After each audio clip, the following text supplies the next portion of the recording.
So unfortunately, on April 30th, this past Wednesday, WWE announced that there were some layoffs internally in their photography and creative division, most notably the vice president of creative writing and processes. It got me thinking about the current state creatively of WWE right now and how it could be a lot better. People have been talking about the peak or creative peak and boom that kind of happened 2023 to 2024 with the ascension of Cody, with the Judgment Day getting a lot more popular, and obviously the Bloodline storyline kind of really being the glue that held kind of everything together from even like 2022, especially with the news of Triple H doing 6 to 8 hour days every day about writing. It is kind of weird to me that we're seeing cuts in the creative and photography division where it seems like there, or especially with the creative division, there is where there needs to be more help and more hands on deck. I assume WWE always has their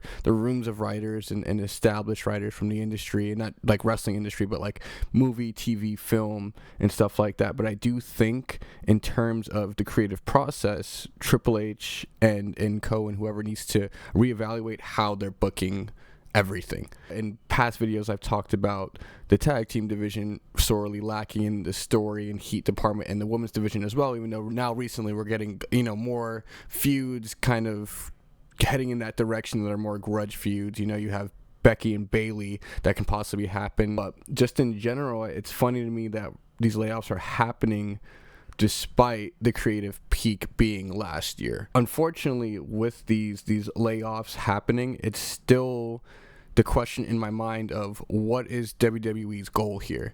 Is it just corporate restructuring? Are they just trying to squeeze the money out of the fandom? I mean, look at Wrestlemania 41, right? It had the biggest gate of a mania ever due to the insane ticket prices. I think with stuff like WWE World and all these different experiences and events, you have fans paying a bigger premium, getting WWE more profits, so is it a possibility that they're taking a step back on that creative and scaling back on creative because they don't feel there's a need to? A lot of people are up in arms about like the current Backlash card, with Paul and Jey Uso and like Gunther and Pat McAfee, for example, and the whole debacle of that WrestleMania 41 main event, that people didn't really enjoy. Ever since they've been on Netflix Raw, there's been a little bit of edge not like missing from most of the storylines, and urgency missing from a lot of the storylines since that Cody chase and the Bloodline and the Judgment Day really being in their heyday.